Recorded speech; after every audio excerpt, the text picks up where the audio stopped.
we doing, you guys. It's like we got to pay attention to the resources that's around us that people are really benefiting from. So moving on, that's something that we want to look at. The trades that are involved in low riding, we talk about welding, we talk about working with your hands. These are things that we need to learn how to do on our own so we can have those life skills. So fast forward to my story, I was one of the first people to ship a lowrider overseas to Japan. So when NWA came out with those rap videos, a lot of people wanted those cars. They said, we're not really tripping off of that music about shooting my grandmother and beating people up. But one thing we don't have is that car. How do we get those cars? Those Chevy Impalas, etc. So that's where I came in, that I was one of the first people with a lowrider shop that sold cars overseas to Japan, Germany, Australia, New Zealand. How many of you guys know lowriding is 10 million strong worldwide? I'm in a magazine. I'm in a bunch of magazines over there that talks about that shows the things that I've done. So I heard a brother say earlier, we don't have any manufacturers, we don't own industries. That's not true. When you look at the lowriding industry, we got manufacturers, and I'm one of them. I create parts. Mind if I put you on blast, brother? I'm a lowrider guy that manufactures. What happened, you guys, when you run into a problem and you can't solve it, and no one else is trying to solve it? That's right. In lowrider, you make it happen. You dealing with old cars that's rusted out, and you can't find parts for it. You don't just sit back and say, well, I can't restore your car, sir. I'm gonna have to give you your $80,000 back because I can't find these pieces. You figure out somebody that's gonna make it for you. And that's what I started doing. I found out who's gonna make this. When somebody gave me $80,000, I'm not giving that back until I finish. I'm not giving it back, period. So I had to go take that money and figure out how can I become a manufacturer. And that's exactly what I did. Now I'm able to open the door up to my brothers in the community and say, hey, would you like to be one of my distributors and sell parts? And hopefully later on start your own. And that's what business ownership does for you. We got to start creating and manufacturing and coming back to the community, giving jobs out. And not just giving jobs out, but teaching entrepreneurship on a global standpoint. So fast forwarding through my story, because of all the cars that I had, that I was purchasing to restore cars, I ended up moving to the Antelope Valley and bought a lot of land to put those raggedy cars on. And when I did that, I found out that the Antelope Valley was the fastest growing city in America in the year of 2002 and 2006. How many of you guys knew that? Do you guys understand what fastest growing city in America means? That's very relevant. That means there's a lot of money being made. Meaning, I moved out there, and see, this is another thing. We gotta learn to have the eye of an investor, you guys. You know what that means? We gotta be able to identify great opportunities when it's put in front of us. We gotta be able to hear a great opportunity. We gotta have an ear of an investor. So when someone says something about making money, about starting and creating something, we gotta be able to hear that and say, wow, I'm gonna go look into that. Because that makes sense, I like that.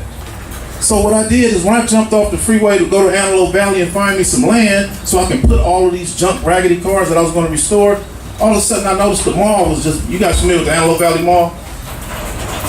I found out the mall just got completed 2 years ago, something like that. And it was, a year ago or something, but they had vacant lots all the way around the mall. You guys know what that means? Money. That's money. That's opportunity. So I called up the for sale by owner sign in the front of the mall, and the lady called, and as soon as she realized I was a brother, she said, oh, I want $50,000. I could have played the game and had someone else call her, but fast forward the story, I paid her the money, I paid her a deposit and made payments toward it. Do you know 6 months later somebody called me back and said, we'll give you $60,000 for the land? Y'all think I should have sold it? No. Okay. Then they called me back a week later because I turned it down. They said, we'll give you $100. Think I should have sold it then? No. So fast forward the story, they called me back, said, look, we're willing to give you $400,000 for the land. What y'all think? No. Could I have sold it then? No. But I was coming up. Right. Okay, well, I sold it. I sold it, man. I'm talking about $5,000 down and $500. Time a few months, I was $8,000 in. Now I'm finna get $400,000 cash today. I sold that. But let me tell you what happened to me, you guys. 6 months later, when I rolled by there to check out my piece of land, there was no more for sale by owner signs up. You know what was up then? CB commercial. Big time 1-800 numbers. No more little small spray paint signs. So I said, Let me call and see what they talking about on my little piece of land that I sold for my $400,000. You know what they told me my land was worth now? A year later, a year since I first bought it. Can anybody want to guess? 750. 1.2 million. And that was for starters, and there was a whole lot of strings attached with it. So, yeah, I'm gonna roll that into two things, you guys. Fastest growing city does that. Fastest growing areas with heavy development means a lot of money is gonna come. Means your land is gonna quadruple 100-fold. So anybody else know where the new fastest growing city in America is lately? LA. You're sitting in it. So when my little $50,000 piece of land went to 1.2 million, why did it do that, you guys? Anybody know? Because it had major development coming in the area. Does that sound familiar? Anybody see any major development going on around you guys here? Yeah. Okay, let's talk about Tesla. Wait, I'm gonna start with up here up north. Let's talk about Santa Monica. We got Google, we got Yahoo, we got Belkin, Santa Monica, Playa del Rey, right? That's our tech. That's the new tech capital of the world. Y'all know that, right? All the major corporations and technology is coming to that area. So that area is crazy right now. Then we got Metro buying the Crenshaw train going underground. Anybody knows the train going underground on Crenshaw? Yeah. Anybody don't know that? I mean, people who didn't know that, they're like, whoa, that's why they're out there working. Okay, anybody know that downtown LA got at least 17 buildings going up right now at $1 billion a piece? Yep. Did y'all know the Koreans came together and they building one of the tallest buildings in the world in downtown LA? Anybody know that? Yep. Are y'all paying attention to what's happening in downtown? Y'all see what's going on? We got Marvel Studios in Manhattan Beach. We got the Rams coming to Inglewood. How many of y'all excited about the Rams coming to Inglewood? Okay. Okay, y'all think that's cool for real estate, right? I got 20,000 invested in the stadium. Okay, well everybody's excited about that. Well, let me tell y'all where y'all Everybody. A lot of people excited about it, like we're gonna make some money. But let me tell y'all where y'all sleeping at. Y'all ever heard of Tesla? Y'all ever heard of SpaceX and Solar City? They ain't coming, but they already fully functional and operating on 120th and Crenshaw. Yeah. Have y'all checked that out? Got the big old parking structure going up. Okay, check this out. Google's building the biggest Google in America in Compton on 135th and Central. Anybody know that? Yeah. Nice. Okay. Who else? We got Porsche. Y'all see Porsche build a test racetrack, meaning when I buy my brand new Porsche, I get to go over here to Carson, California and put it on the track. Did y'all know it's a racetrack and Porsche owns a racetrack in Carson? Off of the 405. So do you guys know what that means? $1 billion investments in your community. $1 billion investments in your community, meaning y'all ever heard the word called gentrification? Okay then. Some people say we like a frog sitting in a pot of water that's on low. Meaning it's getting hot out here, you guys, and nobody's talking about it. Everybody wants to, you should come to my church. You should come to this. You should come to that. Dude, we need to be talking about this area, about how real estate is affecting us. Meaning we won't, they said, I did the math on it, and I said, man, we got about 5 years, brother, before there will not be any black people living in LA. Did y'all hear what I said? Check San Francisco out, you right. Did y'all hear what I just said? I said we got about 5 years. Well, somebody corrected me, you guys. I was actually corrected. And I was kind of mad to be corrected. Why? You know why I was mad? Because he said they got a name for it. It's called Vision 2020. Anybody ever heard of that? Yes. A lot of people promoting too. That means there would be no blacks in LA by 2020. That's 3.5 years from now, you guys. So that means we better start. Our way of life has been changing, and it's gonna change faster than what we know. We gotta look at things. We got in Ontario, they're putting up over 1 million square foot of warehouse space. In Paris, California, they got millions of square foot of warehouse space. You know what that means? Business. They're gonna take all the low minimum wage, regular paying jobs out of LA and ship them out that way.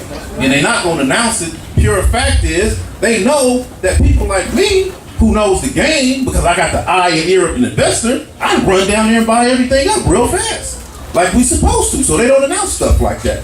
You guys know Nissan left in 07? Yeah. You know Toyota be out by the end of this year? Yeah. You know, Honda said we ain't even gonna tell them we leave. We just leave. So whenever there's a negative, there's always gonna be a positive somewhere. Let me hear y'all say it. When there's a negative, there's gonna be a positive. There's gonna be a positive. So we got a little window, you guys.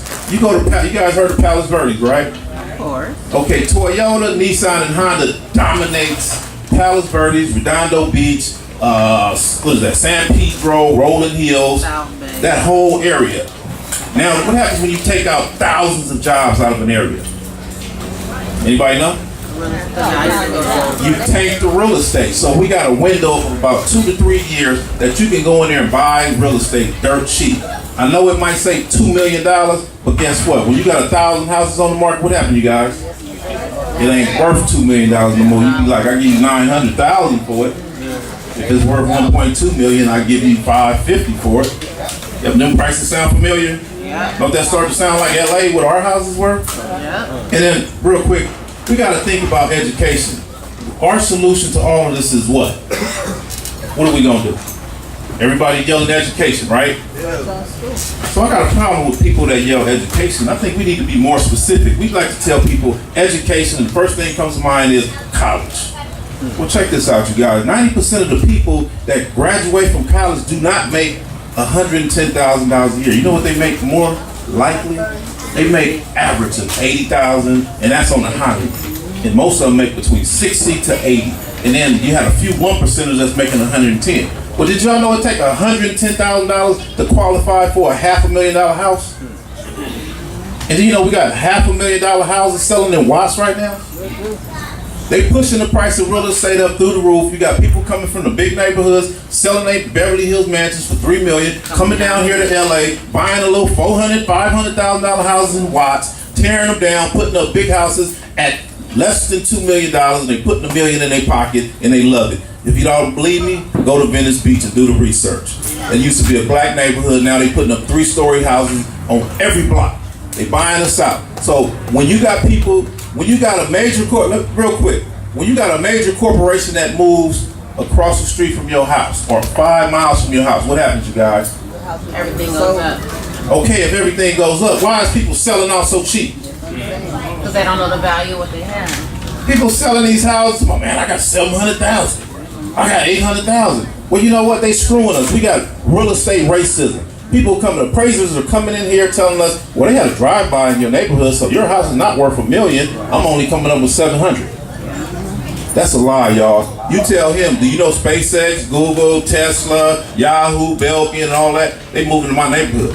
So that just pushed my real estate back up through the roof.